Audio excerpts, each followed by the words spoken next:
PEE unit 3 जो PEE की है वो AC के बारे में है कम्प्लीटली, और स्टार फेज़र, डेल्टा फेज़र, ये सब भी हम पढ़ेंगे बिल्कुल लास्ट में। सबसे पहले तो बेसिक डेफिनेशंस, AC सर्किट वगैरह, उसके बाद सर्किट्स देखेंगे, 7 या 6 टाइप्स ऑफ सर्किट्स हैं, उनके फार्मूलाज, और लास्ट में जाके थोड़ी बहुत पावर्स की डेफिनेशन, और फिर उसके बाद स्टार कनेक्शन और delta connection, phasor, 3 phasor balanced. ये यूनिट 3 है हमारी पूरी, जो अल्टरनेटिंग करंट्स पे बेस्ड है। वो समझने के लिए सबसे पहले क्या समझेंगे कि फेज़र क्या होता है। What is a phasor? Phasor is एक लाइन होती है, एक फेज़र कोई भी एक लाइन होती है used to represent a complex electrical quantity. Complex electrical quantity भी हम समझेंगे, कॉम्प्लेक्स नंबर पढ़े हैं 12th में, 11th में। वो आई से रिप्रेजेंट होते हैं, A+IB के फॉर्मेट में। यहाँ हम J से रिप्रेजेंट करेंगे, ठीक है, एक वेक्टर के फॉर्म में, ठीक है। तो क्या होता है फेज़र? एक लाइन होती है, वो क्या करती है, वो हमें हेल्प करती है किसी भी इलेक्ट्रिकल क्वांटिटी को, कॉम्प्लेक्स इलेक्ट्रिकल क्वांटिटी को वेक्टर फॉर्म में प्रेजेंट करने में। जैसे मैंने यहाँ पे लिखा V वेक्टर, है ना, V एक फेज़र है मेरा, इसका मैग्नीट्यूड है 20। इसके अलग अलग फॉर्म पढ़ेंगे हम, और एंगल वगैरह कुछ भी बना रहा होगा वो थीटा, ठीक है। वो अभी हम देखेंगे अलग अलग फॉर्म क्या होते हैं, रेक्टेंगुलर वगैरह, ठीक। तो हमने फेज़र समझ लिया अब तक, फेज़र क्या होता है। उसके फेज़र के बाद अब बारी आती है J ऑपरेटर की। What is J operator? Operator in the sense ये हमें हेल्पफुल होता है, हम ऑपरेट कर सकते हैं इसकी हेल्प से किसी भी फेज़र को। तो कैसे करेंगे हम? क्या लिखा रहा है यहाँ पे? It is used to rotate the phasor by 90 degree without changing its magnitude. बिना मैग्नीट्यूड चेंज करे J फेज़र से अगर हम किसी का मल्टीप्लाई कर देते हैं, किसी फेज़र का, J एक ऐसा ऑपरेटर है जिसका मल्टीप्लाई हम किसी फेज़र से कर दें अगर, तो वो उस फेज़र को 90 डिग्री एंटी क्लॉकवाइज डायरेक्शन में रोटेट कर देता है। किस डायरेक्शन में? ये एंटी क्लॉकवाइज डायरेक्शन में रोटेट कर देगा उस फेज़र को, और उसका मैग्नीट्यूड चेंज नहीं होने देगा वो, ठीक है। ये J फेज़र है। अब ये जो दो डेफिनेशन पढ़ी अभी हमने, J ऑपरेटर और फेज़र, ये ऐसे पढ़ के समझ में नहीं आएगी, इसलिए हम इसका एक डायग्राम देख लेते हैं, रिप्रेजेंटेशन जैसा भी रहेगा। वो ये रहा, देखो क्या है यहाँ पे, वही नॉर्मल अपने मैथ्स में जो 4 क्वाड्रेंट होते हैं वो है। हमने क्या पढ़ा? फेज़र क्या होता है? एक क्वांटिटी V, ठीक है। मैंने V को अपना एक फेज़र माना है, और वो रेफरेंस एक्सिस, एक्स एक्सिस, ये एक्स एक्सिस, ये हमारी रेफरेंस एक्सिस, इस पर रेस्ट कर रहा है फॉर एग्जांपल, ठीक है। V फेज़र जो है अभी वो क्या है, अभी एक्स एक्सिस पे है। अगर मुझे इसके 90 डिग्री रोटेट करना है इस डायरेक्शन में, ठीक है, तो वो वाई एक्सिस पे चला जाएगा। एक्स टू वाई क्या होता है? 90 डिग्री होता है दोनों के बीच का एंगल, 90 डिग्री रोटेट हो जाएगा वो, ठीक है। तो मैं J से मल्टीप्लाई कर सकता हूँ उसका, और J की वैल्यू क्या होती है? J की वैल्यू क्या लिखा रही है यहाँ पे? ये J की वैल्यू होती है √-1। कॉम्प्लेक्स नंबर इमेजिनरी होता है ना, एक पार्ट इमेजिनरी होता है, उसका एक पार्ट रियल होता है। तो कॉम्प्लेक्स क्वांटिटी को प्रेजेंट करेगा ये V क्या है? फेज़र। तो कॉम्प्लेक्स इलेक्ट्रिकल क्वांटिटी को कैसे रिप्रेजेंट करेंगे? कॉम्प्लेक्स नंबर की हेल्प से। उसमें हम J पढ़ेंगे। J ऑपरेटर क्या है? उसकी मैग्नीट्यूड होता है -1 अंडर द रूट में। अंडर द रूट में -1, रूट में निगेटिव वैल्यू हो सकती है क्या? नहीं हो सकती, पर फिर भी हम कंसीडर करते हैं, तो इसीलिए इसे इमेजिनरी बोलते हैं, ठीक है। ये हो गया। तो अब इसको डायग्राम की हेल्प से अगर हम समझ के देखें तो क्या आएगा? ये डायग्राम चल रहा है हमारा, ठीक है। इस डायग्राम में हमने अभी तक क्या क्या पढ़ा कि हमारा जो एक फेज़र है V, वो यहाँ पे रेफरेंस एक्सिस पे है। मैंने इसको रोटेट कर दिया 90 डिग्री, तो J से मल्टीप्लाई हो जाएगा, ये JV हो गया। जब ये एक्स एक्सिस से वाई एक्सिस पे आया 90 डिग्री रोटेट होकर, ये हो गया J मल्टीप्लाइड बाय V, ठीक है। मैंने एक और बार इसका मल्टीप्लाई किया J से, तो J² V हो गया, ये 90 डिग्री और शिफ्ट हो गया। तो मैंने अब रेफरेंस एक्सिस से टोटल 180 डिग्री शिफ्ट कर दिया इसको, मैग्नीट्यूड अभी भी V ही है इसका, ठीक है। अंडर द रूट -1, J की वैल्यू एक और बार J से मल्टीप्लाई किया तो अंडर द रूट -1, तो क्या हो गया? माइनस, थे सिर्फ -1, और V का मल्टीप्लाई चल रहा है तो ये V। इस फेज़र में बस हम J का मल्टीप्लाई करते जा रहे हैं। अब एक बार और अगर मुझे करना है फॉर एग्जांपल, तो क्या करूँगा मैं? अगर एक बार और मुझे करना हुआ मल्टीप्लाई इसका, तो मैं क्या करूँगा? इसको वापस 90 डिग्री रोटेट कर दूँगा। इसको वापस 90 डिग्री रोटेट किया तो एक बार और जे से मल्टीप्लाई हो गया, जे क्यूब हो गया। और जे क्यूब को मैं क्या लिख सकता हूँ, माइनस जे लिख सकता हूँ। Under the root -1 into under the root -1 into under the root -1, ठीक है। तो वो क्या हो गया, minus of under the root -1 यानी माइनस जे, और वी तो एज इट इज़ चल ही रहा है। तो यहाँ तक समझ में आ गया। 3 बार हम रोटेट कर देते हैं तो मैग्नीट्यूड चेंज नहीं हो रहा है। यहाँ पे भी वी था, यहाँ भी वी था, यहाँ भी वी ही आया, डायरेक्शन निगेटिव हो गई, यहाँ भी वी आया, ठीक है। तो अब हमें क्या स्टडी किया, क्या एनालाइज किया हमने, जे एक ऐसा ऑपरेटर है जो एक किसी भी फेज़र को 90 डिग्री रोटेट कर देता है। ये हमने अभी तक स्टडी कर लिया। अब क्या करेंगे आगे, किसी फेज़र को रेक्टेंगुलर फॉर्म में कैसे रिप्रेजेंट करते हैं। यहाँ क्या लिखा रहा है, v equal to A plus J B. बोला ना हमने फेज़र क्या होता है, कॉम्प्लेक्स इलेक्ट्रिकल क्वांटिटी को प्रेजेंट करता है वेक्टर फॉर्म में। ए प्लस जे बी वही फॉर्मेट है कॉम्प्लेक्स नंबर वाला। तो ये हमारा वेक्टर v, ये वेक्टर v, ये इसका हॉरिजॉन्टल कंपोनेंट a और इसका वर्टिकल कंपोनेंट b, ठीक है। तो a तो रियल पार्ट हो गया, क्यों, क्योंकि हॉरिजॉन्टल एक्सिस पे है। और हमने क्या देखा, b किस में लिखा रहा है, j के साथ लिखा रहा है। j के साथ क्यों लिखा रहा है, क्योंकि b y एक्सिस पे आ गया। ये देखो हॉरिजॉन्टल नहीं है, ये b हमारा वर्टिकल कंपोनेंट हो गया। यहाँ पे b वर्टिकल कंपोनेंट है। हमने देखा था ना जब हमने इस फेज़र का मल्टीप्लाई किया था तो वो ऊपर चला गया था, y एक्सिस पे शिफ्ट हो गया था। ये फेज़र हमारा जो था वो यहाँ पे x एक्सिस पे था, हमने j से उसका मल्टीप्लाई किया, ये हमारा फेज़र j x एक्सिस पे था, हमने j से मल्टीप्लाई किया तो वो y एक्सिस पे चला गया। तो हॉरिजॉन्टल से वर्टिकल में कन्वर्ट हो गया वो हमारा फेज़र, और मैग्नीट्यूड उसका v का v रहा। तो a real part horizontal component plus j का मल्टीप्लाई क्यों हुआ b में, क्योंकि b वर्टिकल कंपोनेंट हो गया। वर्टिकल कंपोनेंट क्यों हुआ, क्योंकि j से उसका मल्टीप्लाई हो गया। बस ये हमारा हमने समझ लिया रेक्टेंगुलर फॉर्म। मतलब किसी भी फेज़र को अगर रेक्टेंगुलर फॉर्म में एक्सप्रेस करना हुआ तो कैसे करते हैं उसको, a प्लस जे बी के फॉर्मेट में, horizontal component plus j operator multiplied by vertical component. अब एक होता है पोलर फॉर्म, एक न्यूमेरिकल डिस्कस करेंगे छोटा सा, उसमें सब समझ में आ जाएगा। तीनों चारों फॉर्म फेज़र को रिप्रेजेंट करने के बहुत सारे फॉर्म होते हैं, 4 होते हैं वैसे, एक्सपोनेंशियल भी होता है, ट्रिग्नोमेट्रिकल भी होता है। तो 2 हम स्टडी कर चुके हैं, पहला रेक्टेंगुलर और पोलर, ये चल रहा है सामने। पोलर फॉर्म स्टडी करने का, या पोलर फॉर्म क्या होता है कि ये वेक्टर v स्टार v में कन्वर्ट हो गया। पोलर फॉर्म इस तरह आता है, जो भी एंगल है उसको जितने भी डिग्री रोटेट हुआ है वो फेज़र, वो एंगल हो गया थीटा। अगर निगेटिव आया वो एंगल, मतलब क्लॉकवाइज डायरेक्शन में रोटेट हुआ हमारा फेज़र, और अगर वो थीटा पॉजिटिव है हमारा, जैसे यहाँ पे हमको थीटा पॉजिटिव दिख रहा है, यहाँ पे हमको हमारा थीटा पॉजिटिव दिख रहा है, क्यों, क्योंकि वो काउंटर क्लॉकवाइज रोटेट हुआ। हम अभी जे ऑपरेटर की हेल्प से कर रहे थे रोटेट, तो एक्स से मैं वाई पे गया इस डायरेक्शन में, तो ये एंटी क्लॉकवाइज चल रहा है ना, काउंटर क्लॉकवाइज हमने रोटेशन किया था जे फेज़र जे ऑपरेटर की हेल्प से, ठीक है। तो अगर थीटा निगेटिव है तो फेज़र का रोटेशन कैसा हुआ है, क्लॉकवाइज डायरेक्शन में।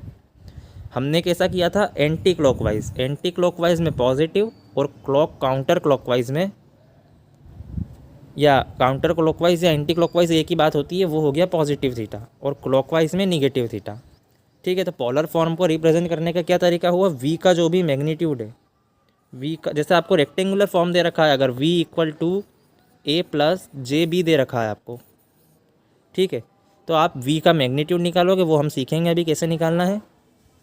और a और b के बीच में जो भी एंगल बन रहा है, ठीक है, वो तो रहेगा 90 का, लेकिन हमारा रिजल्टेंट v जो वेक्टर है उसका जो एंगल है रेफरेंस एक्सिस से, वो रहेगा हमारा थीटा। तो ये पोलर फॉर्म का रिप्रेजेंटेशन होता है, जहाँ magnitude of the phasor v और एंगल्स कितने से वो रोटेट हुआ है वो थीटा। तो ये हमने पढ़ लिया। अब एक न्यूमेरिकल, जैसे आपको बोला हुआ ये पोलर फॉर्म दे दिया आपको, क्या बताया मैंने, पोलर फॉर्म क्या होता है, मैग्नीट्यूड ऑफ v और कितना एंगल है, 36.87 डिग्री इसका एंगल है, 0.87 डिग्री। ये पोलर फॉर्म को आपको रेक्टेंगुलर में कन्वर्ट करना है और ट्रिग्नोमेट्रिकल में भी कन्वर्ट करना है। हमने कॉम्प्लेक्स नंबर में ट्रिग्नोमेट्रिकल फॉर्म पढ़ा हुआ है, क्या होता है, ये v equal to magnitude of this v जो कि आएगा 50 cos theta plus J sine theta. Sine theta vertical component और कॉस थीटा हॉरिजॉन्टल कंपोनेंट, ठीक है। तो कैसे रिप्रेजेंट कर देंगे, मैग्नीट्यूड कितना दे रखा है यहाँ वेक्टर का मैग्नीट्यूड दे रखा है 50, वेक्टर का मैग्नीट्यूड 50 और एंगल है 36.87, तो बस इसको रिप्रेजेंट कर दो ऐसे, v वेक्टर ऑफ मैग्नीट्यूड उसका फेज़र का कॉस थीटा यानी कॉस 36.87 प्लस जे मल्टीप्लाइड, जे लिखना मत भूलना, ठीक है। ट्रिग्नोमेट्रिकल फॉर्म में लिखना हो तो v cos theta horizontal component plus J sine theta vertical component. Sine theta के साथ जे क्यों आया, क्योंकि जे आपको सिर्फ वाई एक्सिस पे ही दिखेगा। आप उस डायग्राम को देखना वापस से, आपको जे जो है वो सिर्फ वाई एक्सिस पे दिखेगा। ये जो है ना यहाँ पे देखो, जे आपको सिर्फ वाई एक्सिस पे दिख रहा है ये, और एक ये माइनस जे वी, ठीक है। यहाँ एक्स एक्सिस पे आपको वी दिखेगा, कोई जे नहीं दिख रहा है, और यहाँ पे फाइनली आपको माइनस वी दिख रहा है ना। यहाँ जे से मल्टीप्लाई तो हुआ जे स्क्वायर से, पर माइनस वी, तो जे जो ऑपरेटर है वो आपको सिर्फ वर्टिकल एक्सिस या वाई एक्सिस पे ही दिखता है, इसलिए वर्टिकल कंपोनेंट के साथ ही हम जे लिखते हैं। तो हमने क्या लिखा, रेक्टेंगुलर फॉर्म में या ट्रिग्नोमेट्रिकल फॉर्म में कैसे एक्सप्रेस किया उसको, साइन थीटा के साथ जे लिखा हमने,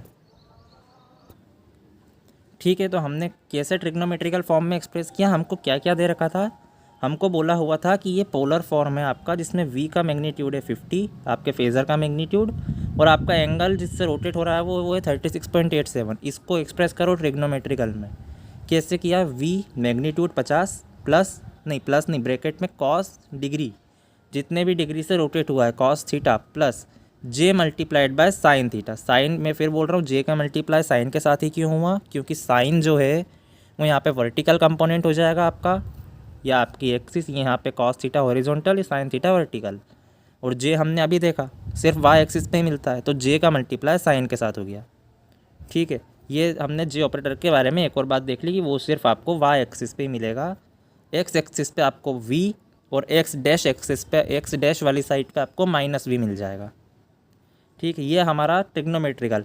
अब अगर हमको बोला है कि आपका जो पोलर फॉर्म है उसको आप किस में रिप्रेजेंट करो, रेक्टेंगुलर फॉर्म में, ये पोलर फॉर्म गिवन, ये हमारे रेक्टेंगुलर में हमको करने के लिए बोला है, तो कैसे करेंगे हम, ये रेक्टेंगुलर फॉर्मेट, तो हमको पहले साइन थीटा और कॉस थीटा की हेल्प से ए और बी की वैल्यू हम निकाल सकते हैं, ठीक है। ए और बी की वैल्यू, ये आपका ए कॉस थीटा हॉरिजॉन्टल कंपोनेंट, और ये यहाँ पे आएगा आपका बी, ठीक है, और ये आपका आएगा वेक्टर का मैग्नीट्यूड, वो हो गया 50 आपको दे रखा है, तो ये हो गया साइन थीटा, ये हो गया कॉस थीटा, तो v साइन थीटा और v कॉस थीटा जो अभी हमने यहाँ पे ऊपर देखा, trigonometrical form v cos theta और साइन थीटा, ठीक है। तो इस मैग्नीट्यूड v जो मैग्नीट्यूड है 50, उसका मल्टीप्लाई अगर आप साइन थीटा कितना दे रखा है हमको क्वेश्चन में पोलर फॉर्म में 36.87 डिग्री, कैलकुलेटर में पुट करेंगे ये वैल्यू और 50 से मल्टीप्लाई कर देंगे तो एक वैल्यू आएगी हमारे पास वर्टिकल कंपोनेंट साइन थीटा, यानी वर्टिकल ये b की वैल्यू आ जाएगी। हमको किस फॉर्म में रिप्रेजेंट करना है, v equal to A plus J into B, ठीक है, हमको इस फॉर्म में रिप्रेजेंट करना है। तो क्या करेंगे हम, पहले तो साइन थीटा और कॉस थीटा की हेल्प से ए और बी की वैल्यू निकाल लेंगे। ये जो आपकी वैल्यू हुई है, जो आपने साइन थीटा जो आपको गिवन है उसका 50 से मल्टीप्लाई करके बी की वैल्यू निकाल ली, और कॉस सेम थीटा जो गिवन है आपको उसका 50 से ही मल्टीप्लाई करके आपने ए की वैल्यू निकाल ली। तो अब हमारे पास ए और बी की वैल्यू आ गई, तो v इक्वल टू ए यानी कि 40, ये 40 आपका ये ए की वैल्यू, प्लस जे 30 बी जे, हमने पढ़ा था ना जे बी के साथ जे का मल्टीप्लाई हो गया, क्यों, क्योंकि यहाँ पे देखो आप, यहाँ पे आपका जो भी वेक्टर का हॉरिजॉन्टल कंपोनेंट वो ए है और वर्टिकल कंपोनेंट बी है। हमने देखा जे जो ऑपरेटर है वो सिर्फ वर्टिकल कंपोनेंट के साथ आता है, ठीक है। वर्टिकल कंपोनेंट बी है, बी की वैल्यू क्या निकाली हमने 30 निकाली, सिर्फ 30, उसका मल्टीप्लाई जे के साथ, तो ये जे ज़रूर आएगा।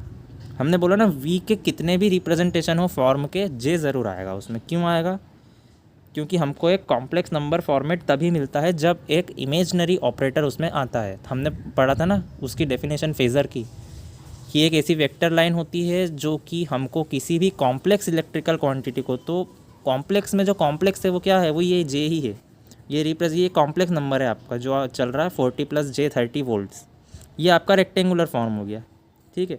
तो हमने अब तक क्या देख लिया, एक पोलर फॉर्म अगर आपको गिवन है उसको अगर आपको ट्रिग्नोमेट्रिकल और रेक्टेंगुलर में करना है तो कैसे करोगे, ठीक है, साइन थीटा और कॉस थीटा की हेल्प से। अब हमको अगर बोला है ये जैसे आपको रेक्टेंगुलर में आपने कन्वर्ट किया, फॉर एग्जांपल आपको यही क्वेश्चन में दिया हुआ है कि ये एक वेक्टर है v, एक फेज़र है, उसका रिप्रेजेंटेशन है ये रेक्टेंगुलर। अब इसको पोलर में कन्वर्ट करो। कैसे कन्वर्ट करेंगे इसको पोलर में? उसी तरह कन्वर्ट करेंगे।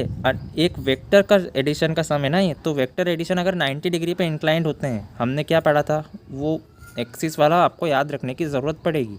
ये आपका वर्टिकल कंपोनेंट b और ये आपका हॉरिजॉन्टल कंपोनेंट हो गया a। 90 डिग्री है दोनों के बीच में, तो जो रिजल्टेंट आएगा v, वो क्या आएगा? जब भी दो वेक्टर 90 डिग्री पे इंक्लाइंड होते हैं तो रिजल्टेंट का फॉर्मूला क्या होता है? Under the root a square plus B square. A और बी की वैल्यू क्या गिवन है आपको क्वेश्चन में? भले ही हमने फाइंड करी अभी ए और बी की वैल्यू, लेकिन हम वापस से इसको एक पोलर में कन्वर्ट कर लेते हैं। ये रेक्टेंगुलर फॉर्म, ये ए की वैल्यू, ये बी की वैल्यू, अंडर दी दोनों ही वेक्टर 90 डिग्री पे इंक्लाइंड, अभी देखा हमने। ठीक है, जे ऑपरेटर कितने से रोटेट कर देता है? 90 डिग्री से। तो 90 डिग्री जब भी वेक्टर, दो वेक्टर के बीच में एंगल होता है, उनका ये फॉर्मूला हो गया। ये हमने इसकी 50 वैल्यू निकाली। हम आपको 50 वैल्यू दे रखी थी ना, ये देखो यहाँ पे चेक भी हो गया, और ये पोलर फॉर्म में जो मैग्नीट्यूड आया ना v का, वो 50 आ गया। आपको 50 वैल्यू तो दे रखी थी, उससे ही हमने ये भी निकाला था मल्टीप्लाई करके, ये आ गया। अब आपको एंगल निकालना है, एंगल भी तो दे रखा था आपको। अब यहाँ रेक्टेंगुलर फॉर्म में तो कोई एंगल होता नहीं है, सिर्फ 40 और 30 लिखा रहा है, जे लिखा रहा है। तो एंगल निकालने के लिए फॉर्मूला होगा tan inverse b upon a। ठीक है, इस फार्मूला को ध्यान रखना है एंगल निकालने के लिए। tan inverse b upon a या वर्टिकल अपॉन हॉरिजॉन्टल। ये b हमारा वर्टिकल 30 डिग्री, 30 इसकी वैल्यू थी, और 40 ये हमारा हॉरिजॉन्टल, ये a था हमारा। तो tan inverse b upon a, जो रेक्टेंगुलर का फॉर्मेट होता है ना a प्लस जे बी, तो उसमें b अपॉन a अगर आप कर दो, b अपॉन a, और उसका tan इनवर्स निकालोगे तो आपको एंगल मिल जाएगा। ये आपका एंगल भी आ गया। तो आप अगर इसको पोलर में लिखोगे तो आप कैसे लिखोगे? इस तरह, जो आपको क्वेश्चन गिवन था। मैग्नीट्यूड क्या निकाला हमने? ये वेक्टर्स एडिशन सम करके अंडर द रूट में 50, और यहाँ पे एंगल 36.87। तो ये यहाँ पे आपके रिप्रेजेंटेशंस ख़त्म होते हैं। आपने 3 फॉर्म पढ़े, पोलर फॉर्म, ट्रिग्नोमेट्रिकल फॉर्म और रेक्टेंगुलर फॉर्म। तो अब हम पढ़ेंगे AC वगैरह क्या होता है। ठीक है, AC हमने देखा है कि 2 तरह के करंट होते हैं। एक होता है DC, ये एक्सिस पे टाइम, वाई एक्सिस पे करंट। तो DC करंट टाइम के साथ कांस्टेंट रहेगा। ठीक है, DC करंट टाइम के साथ कांस्टेंट रहेगा, लेकिन वहीं अगर हम AC की बात करेंगे तो वो वेरी होगा, ये फ्रीक्वेंसी रहेगी उसकी। ठीक है, हमने देखा AC और DC के बारे में। तो ये जो वेव आपको यहाँ पे दिख रही है AC करंट की वेव है। ठीक है, यहाँ पे स्नैप्स दिए हुए हैं, डिग्री इसमें एंगल लिखा रहे हैं यहाँ पे। ओमेगा टी यहाँ चल रहा है। ओमेगा क्या होता है? आपकी एंगुलर फ्रीक्वेंसी होती है। ये जो वेव है ये एक साइनोसॉइडल वेव है, मतलब साइन जो फंक्शन होता है ट्रिग्नोमेट्रिक, उसकी एक ये वेव है, और ये करंट की वेव है। और अगर इसको ही हम वोल्टेज में देखें, चाहे आप AC वोल्टेज की बात करें या चाहे आप AC करंट की बात करें, दोनों ही टाइम के साथ वेरी होते हैं। तो V जो है, स्मॉल v, वो एक इंस्टेंटेनियस वोल्टेज है, और हर इंस्टेंट पे हमने कहा कि मैग्नीट्यूड चेंज होता है AC करंट में और AC वोल्टेज में। ठीक है, तो Vm क्या है यहाँ पे? V equal to Vm sine omega T. ये एक वेव की इक्वेशन होती है जो 11th में हमने पढ़ी है, उसमें हमको नहीं जाना है। ठीक है, हमको सिर्फ याद रखना है कि स्मॉल v क्या है, एक इंस्टेंट पे कितना वोल्टेज हुआ, और Vm क्या है, ये लिखा रहा, Vm is max value of alternating voltage. Maximum value जो दे रखी है आपको वो Vm, और ओमेगा आप क्या है, मैंने बताया एंगुलर वेलोसिटी आपकी। ठीक है, और F क्या रहेगी? फ्रीक्वेंसी रहेगी। तो हमने ओमेगा देखा, स्मॉल v देख लिया, इंस्टेंटेनियस वोल्टेज, Vm हमारा मैक्स वैल्यू। और साइन क्यों आया? क्योंकि ये वेव जो है साइनोसॉइडल है। तो हमने AC की वेव के बारे में यहाँ पे डिस्कस कर लिया। अब आगे हम देखते हैं कि एवरेज वैल्यू क्या होती है। एवरेज वैल्यू क्या होगी? Half cycle value. क्यों? अगर आप एक एवरेज वैल्यू की बात करो तो उसका मैग्नीट्यूड 0 हो जाता है, क्योंकि ये पॉजिटिव अगर आप मान लो, ये ऊपर को पॉजिटिव मानो, नीचे को निगेटिव मानो, ये सेम, और ये कैंसिल आउट कर देते हैं ईच अदर को। ठीक है, तो 1 साइकिल, ये कंप्लीट एक साइकिल की एवरेज वैल्यू कितनी हो गई? 0। 1 + 1 2, और डिवाइडेड बाय 2, तो ये हो गया 0। ठीक है, लेकिन अगर सिर्फ हाफ साइकिल की बात करो, इतनी साइकिल की हम बात करें अगर, ठीक है। अगर हम सिर्फ इतनी इतनी साइकिल की बात करें, ये हो गई हाफ साइकिल, इसकी कुछ ना कुछ वैल्यू ज़रूर होगी। तो जब तक आपको अलग से बोलकर न बताया जाए क्वेश्चन में कुछ और, तब तक एवरेज वैल्यू मतलब हाफ साइकिल वैल्यू होती है। और साथ में आई एवरेज क्या होता है, आई मैक्सिमम करंट की एवरेज वैल्यू क्या होगी, मैक्सिमम जो भी करंट है उसका मल्टीप्लाई 0.637 से करना। ये डिराइव करने के बाद आता है। ये हम अभी सिर्फ समरी देख रहे हैं, इसलिए डिटेल में डिराइवेशन नहीं पढ़ रहे हैं हम। क्या होती है करंट की एवरेज वैल्यू, मैक्सिमम करंट जो है वी एम और आई एम क्या देखा अभी हमने, ये वी एम क्या है, max voltage of max value of alternating voltage. उसी तरह आई एम क्या रहेगा, आई एम आपका क्या रहेगा, मैक्सिमम करंट, उसका मल्टीप्लाई 0.637 से अगर कर देंगे हम तो आई एवरेज की वैल्यू मिल जाएगी। अब एक होती है आर एम एस वैल्यू, हमने एवरेज वैल्यू पढ़ ली, अब हम आर एम एस वैल्यू पढ़ते हैं। आर एम एस वैल्यू क्या होती है, 1/√2 टाइम्स ऑफ आई एम फिर वही मैक्सिमम करंट की वैल्यू। तो आप एवरेज वैल्यू और आर एम एस वैल्यू को इन दो कांस्टेंट की हेल्प से याद रख सकते हो कि मैक्सिमम जो भी वैल्यू है आपके करंट की, उसको आपने 0.637 से मल्टीप्लाई किया तो आई एवरेज मिल जाएगा। और मैक्सिमम वैल्यू को अगर आपने 0.707 से मल्टीप्लाई कर दिया या √2 से डिवाइड कर दिया तो आपको आई आर एम एस मिल जाएगा। यह आपकी रूट मीन स्क्वायर वैल्यू हो गई, ये आपकी एवरेज वैल्यू हो गई। आगे फॉर्म फैक्टर क्या होता है, अगर आर एम एस, ये जो दो वैल्यू हमने देखी ना अभी, ये आर एम एस और एवरेज, तो अगर मैं R M S upon average का रेशियो निकालूँ उससे हम कहेंगे फॉर्म फैक्टर। ये डेफिनेशन होती है, R M S value of current upon average value of current, वो हो गया आपका फॉर्म फैक्टर। और पीक फैक्टर क्या होगा, मैक्स वैल्यू यानी आई एम, ये जितनी भी दे रखी है उसको डिवाइड कर दो आर एम एस वैल्यू से। आर एम एस वैल्यू खुद क्या होती है, 0.707 होती है मैक्स, ठीक है ना। मैक्स से मैक्स यहाँ पे कैंसिल हो जाएगा और क्या बचेगा, 1/0.707, इसकी वैल्यू आती है 1.414 करंट के केस में, ठीक है। और वोल्टेज के केस में भी, क्योंकि वो भी 1/√2 ऑफ वी नॉट ही होता है, वी आर एम एस। तो हमने फॉर्म फैक्टर पढ़ लिया, आर एम एस पढ़ लिया, पीक फैक्टर पढ़ लिया। पीक फैक्टर एक और बार रिपीट कर देता हूँ मैं, max value upon R M S value, ठीक है, I M upon I R M S, ये हो गया पीक फैक्टर। और I R M S upon I average, ये हो गया फॉर्म फैक्टर। अब हम सर्किट्स के बारे में देख सकते हैं।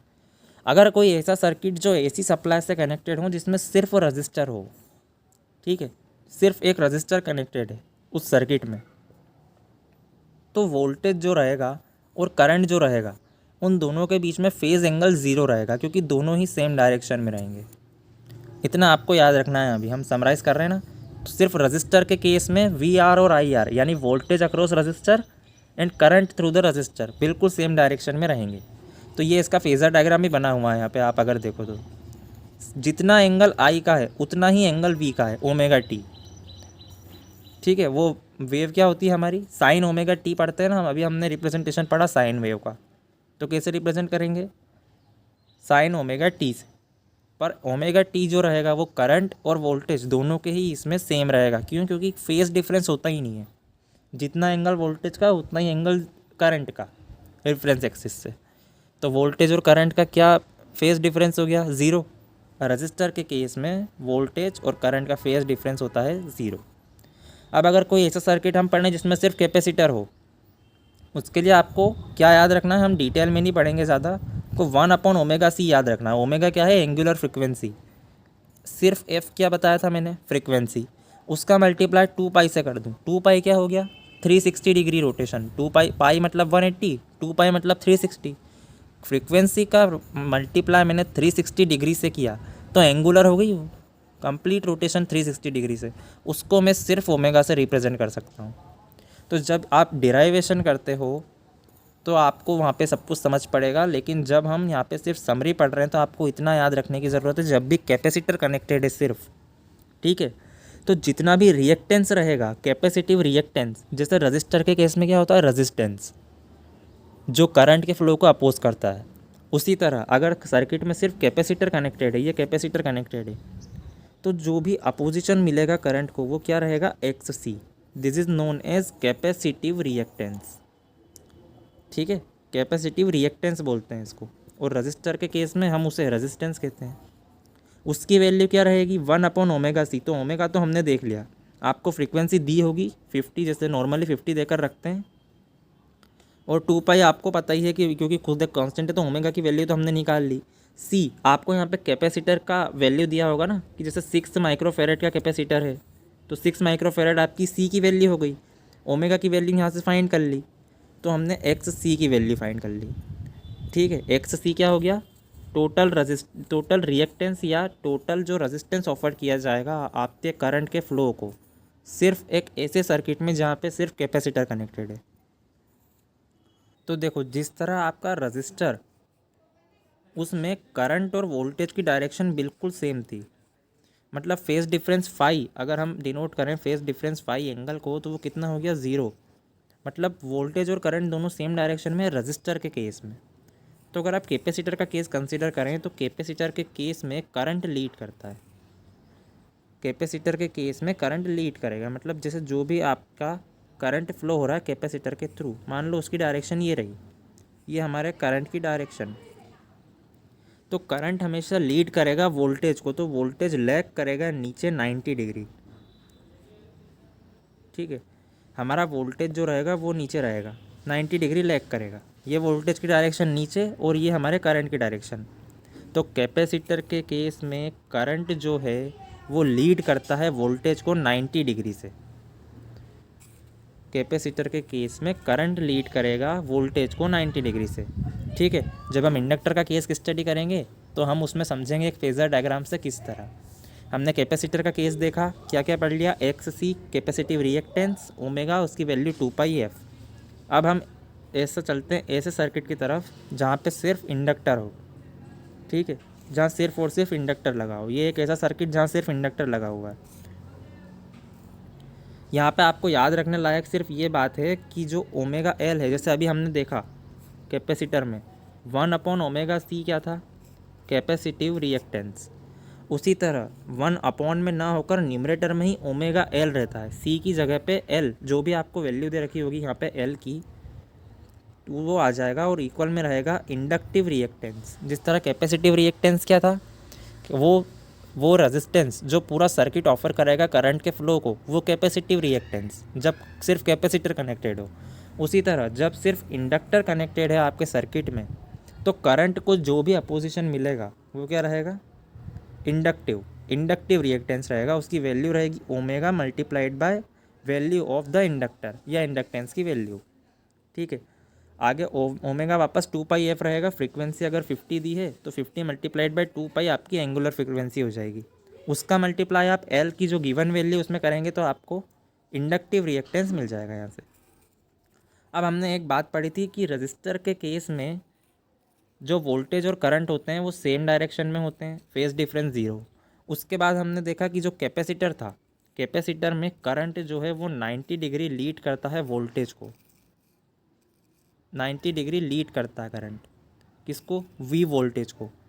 उसी तरह इसका उल्टा अगर हम कंसिडर करें या कंसिडर नहीं करें, ऐसा होता है इंडक्टर के केस में कि वोल्टेज जो है वो करंट को लीड करता है। अभी तक क्या हो रहा था, रजिस्टर में सेम डायरेक्शन में दोनों, कैपेसिटर में करंट लीड करेगा वोल्टेज को, उसी तरह इंडक्टर में वोल्टेज लीड करेगा करंट को।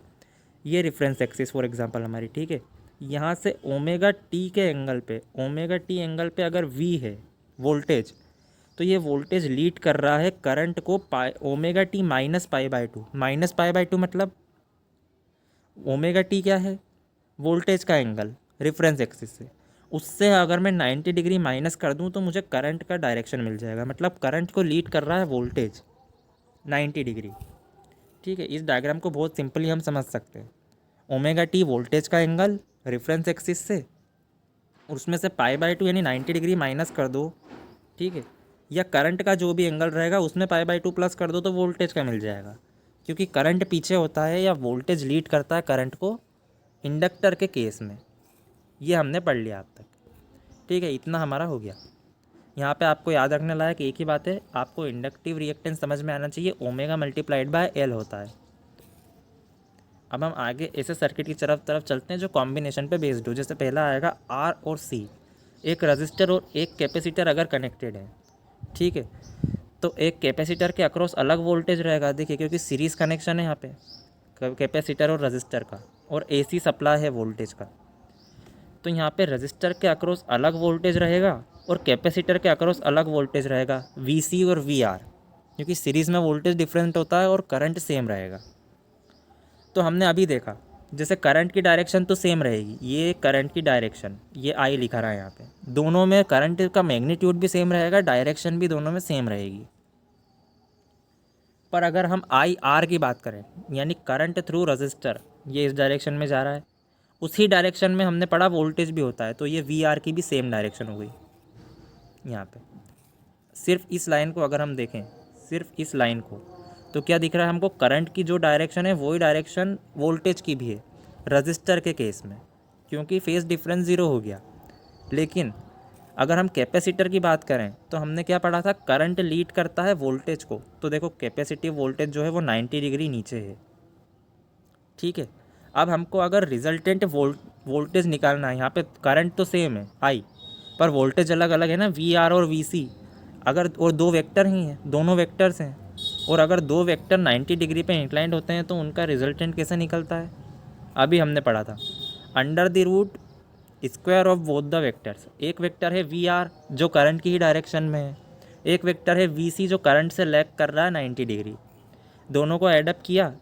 ठीक है, उसके बाद VR की वैल्यू ओम्स लॉ से IR स्क्वायर, VC की IXC स्क्वायर, I कॉमन आ गया, तो ये I स्क्वायर जब रूट से बाहर आकर I होगा और वोल्टेज के अपॉन में जाएगा तो वो बन जाएगा Z। ठीक है, Z क्या है आपका, Z है टोटल जो आपका इम्पिडेंस रहेगा, उसे आप Z बोलोगे, क्योंकि अब तक हम सिंगल कंसिडरेशन ले रहे थे। अब तक हमने कौन कौन से सर्किट पढ़े, सिर्फ रजिस्टर, सिर्फ कैपेसिटर और सिर्फ इंडक्टर, तो एक ही एलिमेंट और एक ही उसका अपोजिशन। पर अब यहाँ अगर आपको पूरे सर्किट का नेट अपोजिशन निकालना हो तो उसमें रजिस्टेंस का भी कंट्रीब्यूशन रहेगा, रिएक्टेंस का भी कंट्रीब्यूशन रहेगा। अकेला तो हम दोनों में से एक को ले नहीं सकते, तो हम उसके लिए इम्पीडेंस हमने निकाला। नेट वोल्टेज कैसे निकाला हमने, ये रिजल्टेंट वोल्टेज, इसको नेट करंट I से डिवाइड कर दिया तो हमको नेट रेजिस्टेंस मिल गया सर्किट का, उसको हम बोलेंगे इम्पीडेंस। ठीक है, यहाँ सिर्फ कैपेसिटर और सिर्फ रजिस्टर का ना होकर दोनों का ही जो निकलता है रिजल्टेंट, उसे हम बोलते हैं इम्पीडेंस। इम्पीडेंस का फॉर्मूला यहाँ पे मैं सजेस्ट करूँगा याद रखने लायक, R square plus XC square. XC की वैल्यू हमने निकालना सीख लिया, 1/ω/C। ठीक है, और अगर आपको फाई कैलकुलेट करना हो, फाई क्या है, फाई अगर आप इस फेज़र डायग्राम में देखो तो फाई एंगल है I और रिजल्टेंट वोल्टेज के बीच में। ठीक है, रिजल्टेंट करंट और रिजल्टेंट वोल्टेज के बीच का एंगल फाई, क्योंकि वो तो सिर्फ कैपेसिटर की बात थी कि 90 डिग्री लीड कर रहा है करंट कैपेसिटर के केस में वोल्टेज को, पर रिजल्टेंट वोल्टेज को कितने डिग्री लीड करेगा करंट, वो रहेगा आपका फाई। ठीक है, ये आपको समझ में आ जाएगा जब हम अभी फार्मूला देखेंगे। वो फार्मूला क्या है, अगर आपको फाई कैलकुलेट करना हुआ तो tan यहाँ पे आ जाएगा, वो हो गया tan इनवर्स VC/VR। VC/VR क्यों हुआ, tan थीटा का फार्मूला क्या होता है, परपेंडिकुलर अपॉन बेस। तो अगर यहाँ मैं tan करूँ कंसीडर और इतने ट्राइंगल को लूँ, सिर्फ इतने ट्राइंगल को, ये VC है मेरा और ये VR है। ठीक है, ये है मेरा एंगल है, हमने सिर्फ इतना ट्राइंगल कंसीडर किया तो ये परपेंडिकुलर बन गया, क्योंकि ये एंगल है हमारा, ये हमारा बेस बन गया। तो VC/VR tan थीटा की वैल्यू हो गई। ठीक है, अब tan थीटा की वैल्यू VC/VR हुई तो थीटा की वैल्यू या फाई की वैल्यू tan इनवर्स VC/VR, उसको हम XC/R भी लिख सकते हैं, I से I कैंसिल हो जाएगा, और XC की वैल्यू होती है 1/ωc और R as it is upon में। तो ये फार्मूला ज़रूर याद रखना है, या मैं कहूँगा या तो नोट कर लो, या फिर एंगल फाइंड करने के लिए 3 फार्मूला है आपके पास, VC/VR tan इनवर्स में, XC/R भी लिख सकते हैं उसको, और 1/ωc R भी लिख सकते हैं। ठीक है, अब एक ऐसा सर्किट ले लेते हैं जिसमें इंडक्टर और रेजिस्टेंस हो, इंडक्टर हो और रजिस्टर हो। अभी हमने देखा कैपेसिटर और रजिस्टर, हमने क्या पढ़ा, रजिस्टर में वोल्टेज और करंट फेज डिफरेंस 0, ये करंट थ्रू रजिस्टर, ये वोल्टेज थ्रू रजिस्टर, बिल्कुल फेज डिफरेंस 0। लेकिन जब हम इसी फेज़र डायग्राम में इंडक्टर की भी बात करेंगे तो हमने इंडक्टर के केस में पढ़ा था कि करंट लीड करता है वोल्टेज को, कितने डिग्री से, 90 डिग्री से। ठीक है, 90 डिग्री से करंट लीड करता है वोल्टेज को, ये हमने पढ़ा। किसके केस में? इंडक्टर के केस में। अब हम क्या करेंगे आगे, इसको हम अगर रिप्रेजेंट करना चाहें वेक्टर में, तो मैंने एक लाइन बनाई, ये आई, और यही उसका वोल्टेज रजिस्टर के केस में, करंट थ्रू रजिस्टर और करंट थ्रू कैपेसिटर या इंडक्टर सेम रहेगा। क्यों? क्योंकि सीरीज़ कनेक्शन है, सेम डायरेक्शन में रहेगा, इस डायरेक्शन में मैग्नीट्यूड भी सेम रहेगा। तो ये मेरे करंट की डायरेक्शन आई और ये वोल्टेज थ्रू रजिस्टर इसी डायरेक्शन में। लेकिन जब मैं डायरेक्शन लिखूँगा वोल्टेज थ्रू इंडक्टर, वो आ जाएगा 90 डिग्री लीडिंग। ये वोल्टेज थ्रू इंडक्टर VL, ये आप यहाँ पे अच्छे से देख सकते हो, VL I को लीड कर रहा है 90 डिग्री एंगल से। ठीक है, जिस तरह वो नीचे बना था VC, I से 90 डिग्री नीचे था VC, क्यों? क्योंकि वो लैग करता है। कैपेसिटर में करंट लीड करेगा और इंडक्टर में वोल्टेज लीड करेगा। तो इंडक्टर में ये वोल्टेज लीड कर रहा है करंट को 90 डिग्री से, तो ये VR, ये VL, इनका रिजल्टेंट कितना आ गया? V। और वापस हमने वही फार्मूला लगा के V कैलकुलेट कर लिया। तो मैं फिर सजेस्ट करूँगा, ये आपका वो फार्मूला हो गया। सिमिलर है दोनों फार्मूला, बस XC की जगह XL आ जाएगा और वोल्टेज लीड करेगा इंडक्टर के केस में। ठीक है, वापस से एंगल फाई क्या है? नेट करंट की डायरेक्शन और नेट वोल्टेज रिजल्टेंट वोल्टेज की डायरेक्शन के बीच का एंगल हो गया फाई। उसको फार्मूला को कैलकुलेट करने के 3 और फार्मूले, tan फाई की वैल्यू। ठीक है, Z क्या होगा यहाँ पे? इम्पीडेंस होगा पूरे सर्किट का। ठीक है, XL क्या होगा? अलग से इंडक्टिव रिएक्टेंस। R क्या होगा? रेजिस्टेंस। ठीक है, √R² प्लस XL स्क्वायर, ये फार्मूला। और tan फाई क्या रहेगा? फाई वो एंगल रहेगा जो रिजल्टेंट वोल्टेज और रिजल्टेंट करंट के बीच का रहेगा। उसको कैलकुलेट करने के 3 फार्मूला और VL/VR। वापस से यहाँ और अच्छे से समझ सकते हैं हम इसको। ठीक है, हमको फाई कैलकुलेट करना है ना, तो ये ट्राइंगल कंसीडर करा हमने, सिर्फ इतना ये एंगल, ये हो गया परपेंडिकुलर, ये हो गया बेस। इसका tan थीटा कितना हो जाएगा? परपेंडिकुलर अपॉन बेस, यानी VL। परपेंडिकुलर में ये परपेंडिकुलर, यहाँ पे भी वही रहेगा VL। बेस में क्या है? VR है, तो VL/VR, परपेंडिकुलर अपॉन बेस। ठीक है, उसके बाद हम क्या करेंगे? XL/R भी लिख सकते हैं इसको। VL यानी IXL, VR/IR, I से I कैंसिल हो गया, XL/R बचा। XL को क्या पढ़ा था हमने? 1 में ना होकर न्यूमरेटर में ही होता है ω/L, और R अपनी जगह पे। तो फिर स्क्रीनशॉट लीजिए या तो नोट करके रखिए इसको कैलकुलेट करने के 3 फार्मूला। ठीक है, आगे बढ़ते हैं। अब ऐसा सर्किट जिसमें तीनों ही कनेक्टेड हो, यानी रजिस्टर भी, इंडक्टर भी, कैपेसिटर भी। अब यहाँ पे करंट लीड भी कर सकता है, वोल्टेज भी लीड कर सकता है। तो हम एक कंडीशन एज्यूम करके चलते हैं कि वोल्टेज लीड कर रहा है। वोल्टेज लीड कर रहा है मतलब XL is greater than XC। Voltage कब लीड करता है? इंडक्टर के केस में लीड करता है। तो इंडक्टिव रिएक्टेंस भी लीड करेगा कैपेसिटिव रिएक्टेंस को। ठीक है, तो अब हम इसका अगर नेट वोल्टेज निकालते हैं तो वो क्या निकलता है? ये निकलता है IR² plus IXL minus IXC। XL में से XC क्यों माइनस किया हमने? क्योंकि हमने एज्यूम किया है कि वोल्टेज जो है वो लीड कर रहा है इस पर्टिकुलर केस में।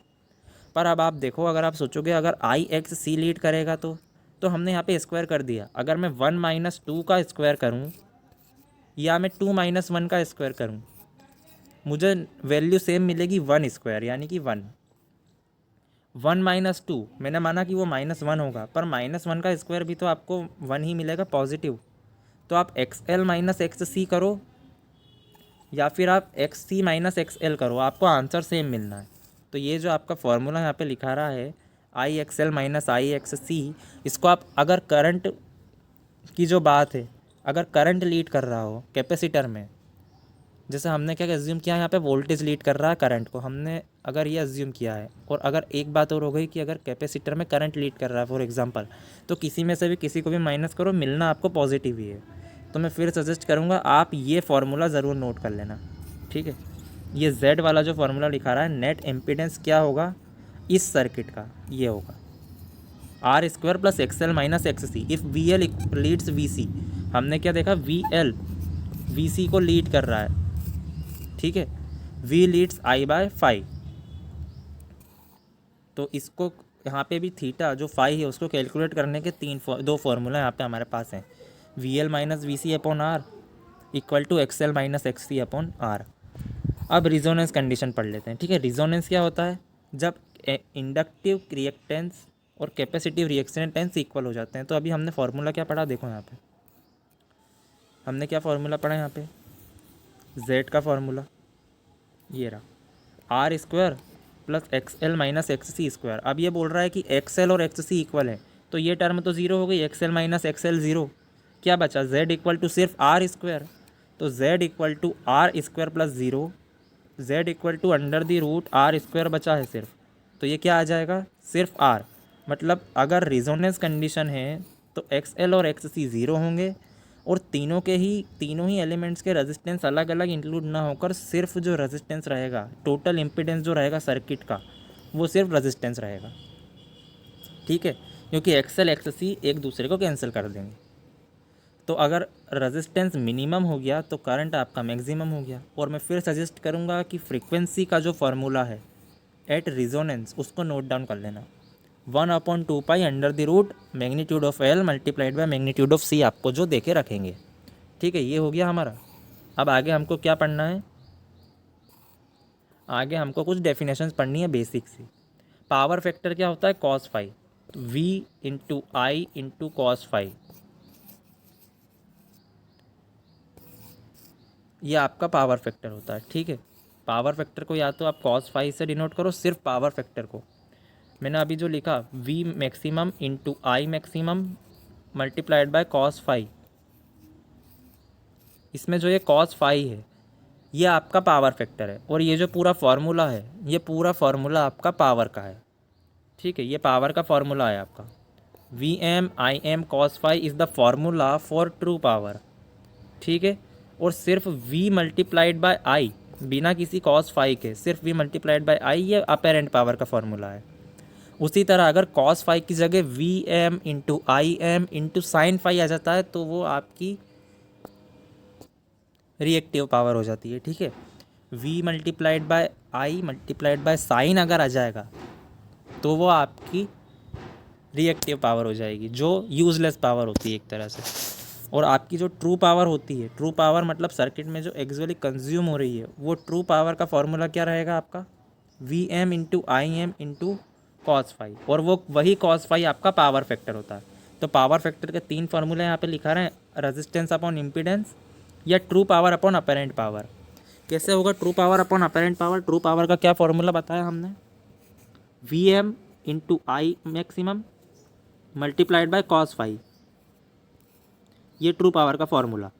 Upon apparent power, apparent power क्या हो गया, सिर्फ v मल्टीप्लाइड बाय आई, तो वी आई से वी आई कैंसल, ठीक है। बचा क्या, सिर्फ कॉस फाई, और वो कॉस फाई है अपना पावर फैक्टर होता है। तो इसको सिर्फ रिप्रेजेंट करने का तरीका है। मैं एक बार फिर रिपीट करता हूँ, अपेरेंट पावर क्या होगी, v multiplied by I, V maximum into I maximum. True power क्या होगी, v maximum into I maximum into cos phi, आपका पावर फैक्टर से भी मल्टीप्लाई आपको करना होगा उसमें। अब हम देख लेते हैं एडमिटेंस क्या होता है। जैसे हमने इम्पीडेंस पढ़ा z, उसको अगर हम रेसिप्रोकल कर दें 1/z, वो हो जाएगा एम्पीडेंस, एडमिटेंस। एडमिटेंस शब्द से आप एडमिट से क्या समझते हो, अलाउ करना, ठीक है। इम्पीडेंस क्या होता है, total opposition offered to the flow of current by the circuit, वो हमारा इम्पीडेंस। तो उसका रेसिप्रोकल कर देंगे तो टोटल अलाउंस या टोटल एडमिटेंस हो जाएगा कि कितना एडमिटेंस है करंट को पास होने के लिए। तो इंडक्टर के केस में वो क्या होता है, आर प्लस जे एक्सएल, और कैपेसिटर के केस में जो इम्पीडेंस होता है वो होता है आर माइनस जे एक्सएल। ये प्लस माइनस कहाँ से आया, पोलर फॉर्म से, या आपका रेक्टेंगुलर फॉर्म का रिप्रेजेंटेशन, ठीक है। तो एडमिटेंस का सिग्निफिकेंस आपसे कोई पूछता है तो आप क्या बोलोगे कि ये पैरेलल सर्किट में काम आता है, क्या हमारा एडमिटेंस। अगर आपको ये पैरेलल सर्किट दे रखा है, अभी तक हमने सीरीज सर्किट पढ़ा था रजिस्टर का और इंडक्टर का, ये रजिस्टर और ये इंडक्टर का पैरेलल सर्किट है, ठीक है। आपको यहाँ पे अगर टोटल कैलकुलेट करना एडमिटेंस तो कैसे करोगे, उसका formula G minus J B L. यहाँ पे y क्या है, y is equal to 1/z, ठीक है। G क्या है, 1/r। रजिस्टेंस का उल्टा होता है कंडक्टेंस, उसको रिप्रेजेंट करते हैं G से, G इक्वल टू 1/r। और J मल्टीप्लाइड बाय BL क्या है, BL है आपका ससेप्टेंस 1/XL, रिएक्टेंस का उल्टा। ठीक है, हमने कुछ भी नहीं करा है, सिर्फ ये जो पूरा फॉर्मूला है आपका जो यहाँ पे लिखा हुआ दिख रहा है आपको, इसको 1 में कर दिया तो 1/Z क्या हो गया, Y हो गया, ये 1/Z Y। ठीक है, 1/R क्या हो गया, G हो गया conductance. J as it is XL क्या हो गया आपका, रिएक्टेंस का उल्टा BL हो गया, ये BL इक्वल टू 1/XL। सिर्फ 1 में कर दिया, सब कुछ रेसिप्रोकल में है। और यहाँ प्लस था, यहाँ पे अगर बीच में J के पहले प्लस था, यहाँ माइनस आ गया क्योंकि 1 रेसिप्रोकल हो गया, तो J से मल्टीप्लाई हो गया, J से डिवाइड हो गया, √-1 से मल्टीप्लाई, √-1 से डिवाइड, तो इस तरह यहाँ पे माइनस आ गया। ये फार्मूला आपको याद रखना है, ये मेन फार्मूला एडमिटेंस का पैरेलल सर्किट में। कुछ भी नहीं करना है, इस फॉर्मूले का 1 कर दिया है हमने, हर टर्म को 1 कर दिया। ठीक है, और प्लस की जगह माइनस आ गया। अगर उसी तरह रेजिस्टेंस के साथ कैपेसिटर कनेक्टेड है पैरेलल में, जैसे ये, ठीक है, तो इसको कैसे पढ़ना है हमको, जैसे Z इक्वल टू यहाँ पे R-JXC आपको दिख रहा है लिखा हुआ। ठीक है, अगर आपको ये दिख रहा है लिखा हुआ तो हमने कैसा किया था, अभी इंडक्टर के केस में सब कुछ हमने अपोजिट कर दिया, 1 कर दिया। इस पूरे फॉर्मूले को भी 1 कर दो, तो 1/Z admittance Y, 1/R conductance, minus था तो प्लस हो जाएगा, J एज इट इज़, और XC यहाँ पे लिखा रहा है JXC, तो XC का अपॉन कितना हो जाएगा BC, यानी कि B सब्सक्रिप्ट में C ससेप्टेंस, कैपेसिटिव रिएक्टेंस का उल्टा कैपेसिटिव ससेप्टेंस, 1/XC कर दिया। सारी टर्म्स को 1 हमने कर दिया क्योंकि पैरेलल सर्किट है। तो मैं फिर सजेस्ट करूँगा कि ये सारे फार्मूलाज आप लोग नोट डाउन कर लो। ठीक है, अगर इंडक्टर और रजिस्टर पैरेलल में कनेक्टेड हैं तो उसका ये फार्मूला होगा, या इस फार्मूले का 1/, और अगर कैपेसिटर और रजिस्टर पैरेलल में कनेक्टेड हैं तो उसको फाइंड करने का ये फार्मूला होगा। ठीक है, इनकी यूनिट होती है सीमन या मो, क्योंकि ये रेजिस्टेंस के उल्टे हो जाते हैं। अब लास्ट टॉपिक बचा है बिल्कुल, star phasor connection, three phasor balanced connection. ठीक है, आपको सिर्फ डायग्राम समझाऊंगा मैं, उलझना नहीं है। ये एक स्टार कनेक्शन आपको दिख रहा होगा। ठीक है, ये स्टार कनेक्शन आपको दिखा, मैंने हर रेजिस्टेंस, यहाँ पे आपको स्टार कनेक्शन में 3 पॉइंट दिख रहे होंगे, ये पहला पॉइंट, ये दूसरा एंड पॉइंट, और ये तीसरा एंड पॉइंट। ठीक है, यहाँ पे मैंने एक वायर कनेक्ट किया रेड, उसको मैंने नाम दिया R। ठीक है, मैंने यहाँ इस पॉइंट पे एक वायर कनेक्ट किया Y, उसको मैंने नाम दिया Y, और यहाँ इस पॉइंट से एक और वायर मैंने कनेक्ट किया ब्लू, इसको मैंने नाम दिया ब्लू। तो 3 लाइन हो गई, यानी कि 3 वायर 3 लाइन हमने कनेक्ट कर दी स्टार कनेक्शन से हमारे। ठीक है, एक रेड, एक येलो और एक ब्लू। ये बिल्कुल सिंपल रिप्रेजेंटेशन आपको दिख रहा होगा यहाँ पे। अब आगे क्या करना है, इतना जो पार्ट है पूरे सर्किट का वो है फेज़र पार्ट, और ये जो इतना पार्ट है वो है लाइन पार्ट। 2 पार्ट में डिवाइड कर दिया मैंने डायग्राम को।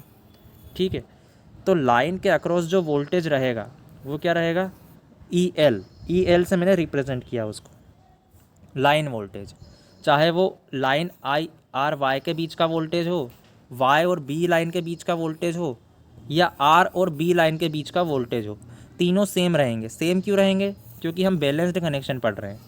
ठीक है, तो उस तीनों को हम एक ही टर्म से रिप्रेजेंट कर सकते हैं, वो है EL, जो कि यहाँ पे लिखा भी रहा है।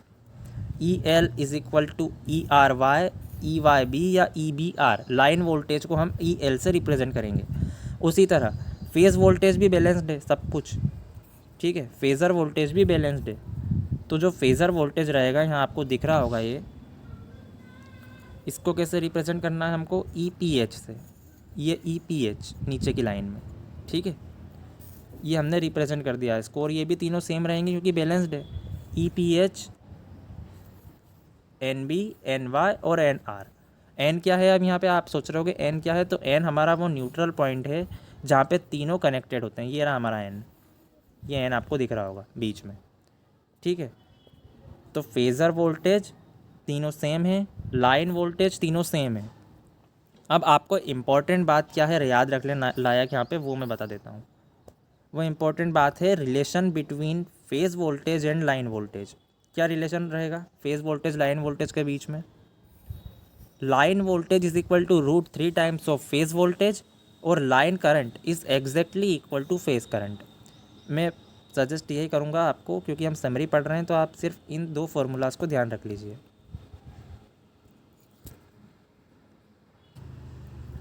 तो हमने क्या क्या पढ़ लिया?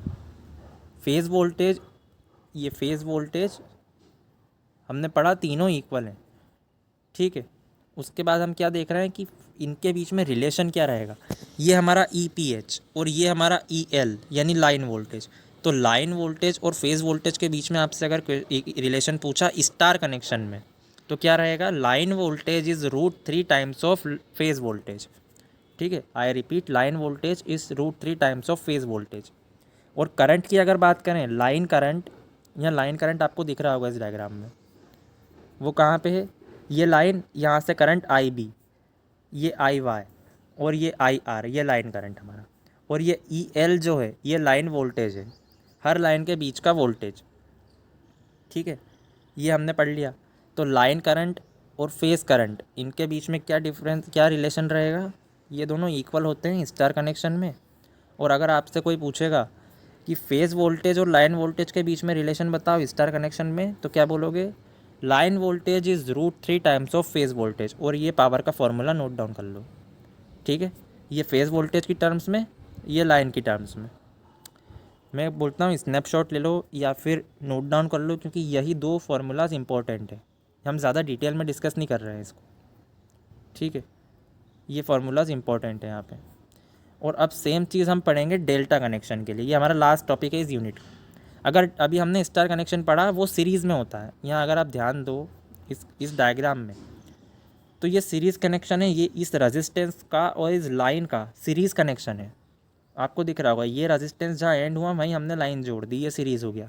ये रेजिस्टेंस जहाँ ख़त्म हुआ था वहीं हमने लाइन जोड़ दी, ये सीरीज़ हो गया, ठीक है। उसी तरह अगर आप डेल्टा को देखो यहाँ पे, तो डेल्टा में आप लोगों को क्या क्या दिख रहा है? पैरेलल होगा।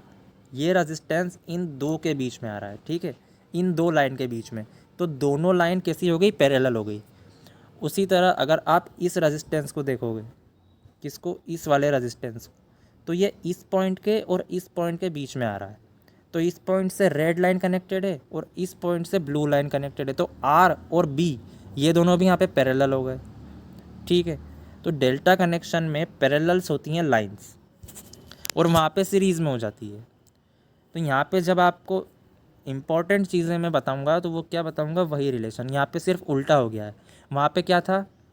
Line voltage is √3 times of phase voltage. यहाँ पे क्या हो जाएगा? Line current is √3 times of phase current. √3 current वाली टर्म में आ जाएगा। और वहाँ पे IL इक्वल टू क्या था? IL इक्वल टू IPH था। कहाँ पे? स्टार कनेक्शन में। तो यहाँ पे phase voltage equal to line voltage हो जाएगा डेल्टा कनेक्शन में। आप दोनों ही फार्मूलाज के स्क्रीनशॉट लेकर अगर उनको नोट डाउन करके एक साथ देखोगे, तो आपको दोनों ही फार्मूलाज समझ में आ जाएंगे, ठीक है। यहाँ हम क्या पढ़ रहे हैं? यहाँ पे EPH इक्वल टू EL यानी line voltage equal to phase voltage. ये लाइन्स का वोल्टेज और फेज़ का वोल्टेज सेम रहेगा। क्यों? क्योंकि पैरेलल कनेक्शन में वोल्टेज सेम रहता है। मैंने बोला ना, पैरेलल कनेक्शन होता है डेल्टा में, लाइन का और ये रेजिस्टेंसेस का। पैरेलल में क्या सेम होगा? वोल्टेज सेम होगा। तो चाहे फेज़ का वोल्टेज हो या लाइन का वोल्टेज हो, बिल्कुल सेम होगा। पर करंट डिफरेंट रहता है। तो देख लो यहाँ पे करंट डिफरेंट है। लाइन करंट, जो भी करंट लाइन में फ्लो हो रहा है, वो √3 टाइम्स रहेगा फेज़ करंट के। और यहाँ स्टार कनेक्शन में क्या था? सीरीज़ था। तो सीरीज़ में क्या होता है? करंट सेम होता है। ये करंट सेम हो गया, ठीक है। और वोल्टेज डिफरेंट होता है, तो वोल्टेज √3 टाइम्स ऑफ फेज़ हो गया। तो आपको बस ये बात रखने लायक, याद रखने लायक बात है। और पावर का फॉर्मूला चाहे स्टार कनेक्शन हो या डेल्टा कनेक्शन हो, वो बिल्कुल सेम रहेगा, लाइन की टर्म्स में भी और वोल्टेज की टर्म्स में भी, ठीक है, या फेज़ की टर्म्स में, सॉरी। तो आपको ये दो फार्मूला याद रखने लायक है। मैं बार बार सजेस्ट कर रहा हूँ कि आप स्क्रीनशॉट ले लो या तो नोट डाउन कर लो, क्योंकि आपको यही दो फार्मूलाज काम आने वाले हैं। Relation between line voltage and phase voltage in delta connection, relation between line voltage and phase voltage in star connection, relation between line voltage and phase current, ठीक है, इन डेल्टा और स्टार दोनों कनेक्शन। ये आपको रिलेशंस याद होने चाहिए। आपको फेज़ और ये वोल्टेज और करंट के बीच का रिलेशन अगर बोलेंगे तो वो गलत हो जाएगा, ठीक है।